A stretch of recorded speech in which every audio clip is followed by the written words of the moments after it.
Merci bien-aimé de me retrouver aujourd'hui. Je viens répondre à une question posée par plusieurs d'entre vous. Celle de savoir pourquoi ma vie ne change pas. Alors qu'il est écrit dans 2 Corinthiens 5, verset 17, que quiconque est en Christ, il est une nouvelle création, les choses anciennes sont passées, et voici toutes choses deviennent nouvelles. Mais pourquoi dans ma vie à moi, il n'y a rien de nouveau? C'est toujours les mêmes combats, la même adversité, les mêmes requêtes de prière. Il y a même une qui m'a dit, voilà, depuis des années, je prie pour me marier, mais je ne sais plus combien de temps je dois attendre. Quelqu'un d'autre voulait un travail, mais pour lui, il n'y avait rien de nouveau, quoi. Pour eux, les choses anciennes demeurent. Et ils aimeraient bien savoir pourquoi. Je viens à la lumière de la parole de Dieu, bien-aimé, t'apporter la réponse. L'homme est changeant et mouvant. Nous changeons dans le temps et dans l'espace. Nous changeons physiquement, nous changeons aussi spirituellement, psychologiquement. Nous changeons au vu et aux yeux de tous. On est bébé, on grandit, on vieillit. Il y a ce changement-là qui se fait. Dans nos émotions aussi, nous changeons. C'est pourquoi quand nous sommes de bonne humeur, ça se ressent, c'est la joie, c'est le sourire. Et quand nous sommes de mauvaise humeur, par exemple, c'est le visage froissé, on s'écarte, c'est tout le monde qui le ressent. Ça, c'est l'homme. Mais la parole de Dieu, elle est immuable. Dieu ne change jamais. Il est le même hier, aujourd'hui, éternellement. Donc, ce qu'il dit est un fait, c'est vrai, c'est la vérité. Si 2 Corinthiens 5, 17 nous dit que quiconque est en Christ, il est une nouvelle création. Les choses anciennes sont passées, voici toutes choses deviennent nouvelles. C'est la vérité. Alors, cela ne dépend pas de notre situation, de nos émotions. Cela ne dépend pas de ce que nous traversons dans la vie. C'est la vérité.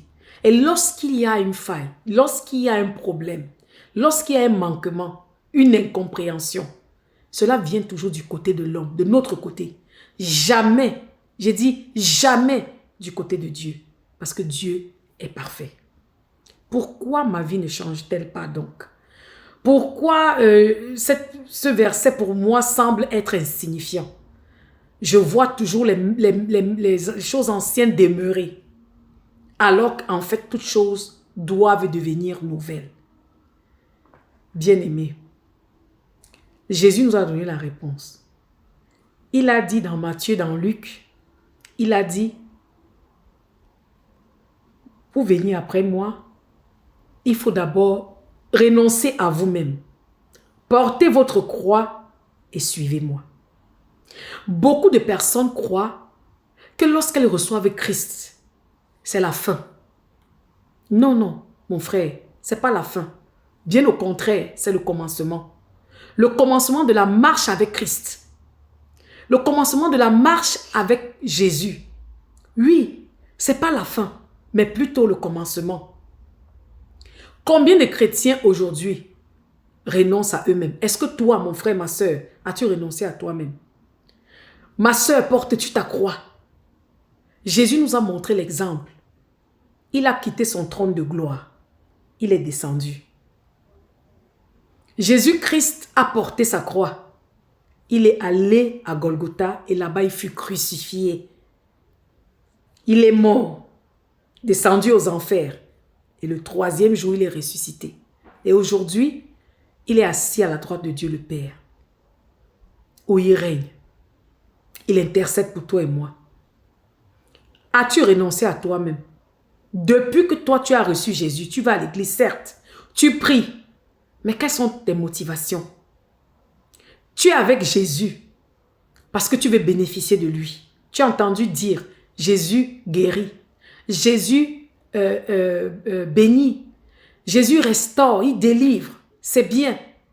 Tu veux tirer de lui. Mais tu lui dis en même temps, Jésus, laisse-moi tel que je suis. Laisse-moi dans mes mauvaises habitudes, dans mon mauvais caractère. Donne-moi juste ce dont j'ai besoin. Voilà pourquoi ta vie ne change pas. Il y a des femmes chrétiennes dans l'église. Elles sont méchantes.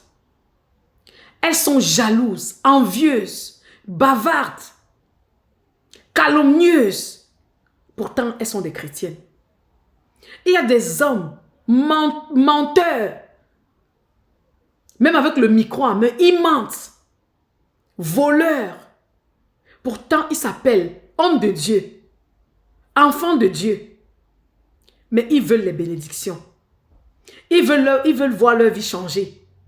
Toute chose doit devenir nouvelle dans leur vie.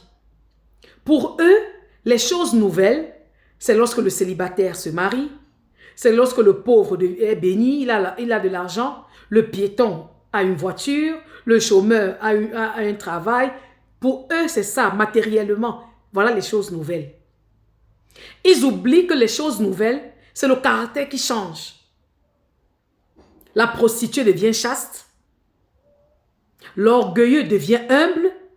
Ça, pour eux, ce n'est pas les choses nouvelles. Non. Tu vois une femme insoumise, orgueilleuse, mal élevée, méprisante, hautaine. C'est elle qui veut le mari. Elle se fâche même que Dieu n'a pas exaucé sa prière. Mais elle refuse de renoncer à elle-même. Bien-aimé, renoncer à soi. À soi-même, c'est mettre Christ au centre de sa vie. C'est refuser d'être égocentrique. Le moi. J'accepte Christ parce qu'il va me... Non, c'est Christ qui vit. C'est plus nous qui vivons, mais c'est Christ qui vit en nous. C'est lui qui tient les rênes. Est-ce que ce que tu veux, ce que tu fais est agréé par lui? Est-ce sa volonté? Est-ce que tu demandes la permission, l'autorisation? Est-ce que c'est lui qui tient en fait le volant de ta destinée? Est-ce que ce que tu fais, c'est pour la gloire de Christ ou ta gloire à toi? Est-ce que les motivations qui t'animent, c'est ton profit, c'est ta gloire, c'est toujours toi à la fin? Tu veux utiliser Jésus comme un moyen pour arriver à la fin, à tes propres fins. Est-ce que tu renonces à toi? Est-ce que tu portes ta croix? Jésus nous a montré l'exemple. Il a porté la croix jusqu'à Golgotha, bien-aimé. Lorsque la parole de Dieu nous dit que les choses anciennes sont passées, voici toutes choses deviennent nouvelles, c'est où? Quand est-ce que ces choses-là sont devenues nouvelles? C'est à la croix de Golgotha, bien-aimé. Oui, c'est à la croix de Golgotha. Parce que c'est là-bas, à la croix, que Jésus fut notre substitut. C'est là-bas qu'il y a eu échange. Jésus devint péché à notre place. Il porta le péché de toute l'humanité. Parce que toi et moi, nous étions des rebelles. La parole de Dieu dit que chacun avait pris sa voie. On était tous désobéissants, tous pécheurs, privés de la gloire de Dieu. Mais c'est à la croix de Golgotha où Jésus-Christ mit fin aux choses anciennes et donna naissance aux choses nouvelles. Alléluia. C'est là-bas que Jésus mit fin à notre passé, à notre vilain passé, et il nous donna un futur nouveau. C'est là-bas que Jésus-Christ changea notre destination, parce qu'on était destiné à l'enfer, destiné à la destruction. Voilà les choses anciennes. Mais Jésus-Christ, à la croix de Golgotha, changea notre itinéraire, de l'enfer au paradis, au royaume des cieux. Alléluia. C'est à la croix de Golgotha que les choses anciennes passèrent et toutes choses devinrent nouvelles. À la croix de Golgotha, il y eut la rémission de nos péchés. Nous fûmes réconciliés avec Dieu.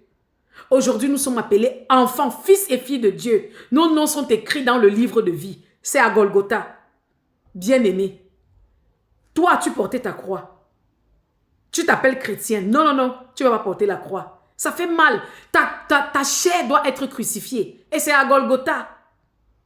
Tu arrives à Golgotha, les passions de la chair doivent être crucifiées. Les désirs charnels, cette méchanceté dans toi, l'orgueil dans toi, le mépris dans toi, tout cela doit être crucifié. Et ça fait mal. Jésus souffrit. On a vu ses mains transpercées. C'est douloureux. Lorsque, par exemple, l'homme qui gagnait son pain par le vol, aujourd'hui doit arrêter de voler et travailler pour gagner son pain. Ça fait mal. Lorsqu'il volait, il avait plus d'argent. aujourd'hui, il doit gagner peu. Mais que nous dit la parole de Dieu? Mieux vaut le peu du juste que l'abondance du méchant. C'est à Golgotha. Es-tu arrivé à Golgotha? As-tu renoncé à toi-même? Es-tu arrivé à Golgotha pour être crucifié? Parce que la parole de Dieu nous dit que si nous mourons avec Christ, alors nous ressuscitons aussi avec lui. Si le grain ne meurt, il ne peut porter du fruit. Voilà pourquoi les choses semblent stagnantes dans ta vie. Parce que oui, certes, tu as accepté Christ, mais tu ne marches pas. Tu ne le suis pas. Il va te conduire où? À Golgotha. Alléluia. C'est là-bas que tout va tomber. C'est à Golgotha. Et Jésus n'est pas resté à la croix. Il n'est pas resté cloué au poteau. Si tu arrives à Golgotha, bien-aimé, tu vas ressusciter avec lui. Il est allé chercher les clés. Parce qu'on était tous derrière les barreaux. On était tous en prison. Mais Jésus-Christ amena la captivité captive. Il alla libérer les prisonniers. Bien-aimé, la mort n'a plus de pouvoir sur un ressuscité. Si tu arrives à Golgotha et là-bas tu es crucifié avec lui, tu vas ressusciter avec lui. Et le péché va perdre son pouvoir dans ta vie. Il est inadmissible, bien-aimé, que quelqu'un se donne à Christ, accepte Jésus dans sa vie. C'est toujours les mêmes combats. C'est toujours les mêmes adversités, les mêmes faiblesses. Non. Quand Jésus-Christ rentre dans la vie de quelqu'un, il y a changement. Changement qui s'opère, un changement qui s'opère à l'intérieur et à l'extérieur de toi. Les hommes peuvent attester que oui, celui-là est un enfant de Dieu.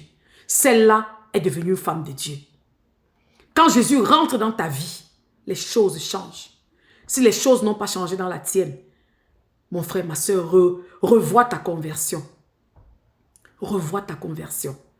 Parce que Jésus-Christ rentre dans ta vie pour mettre fin à ton passé et donner naissance à ton futur.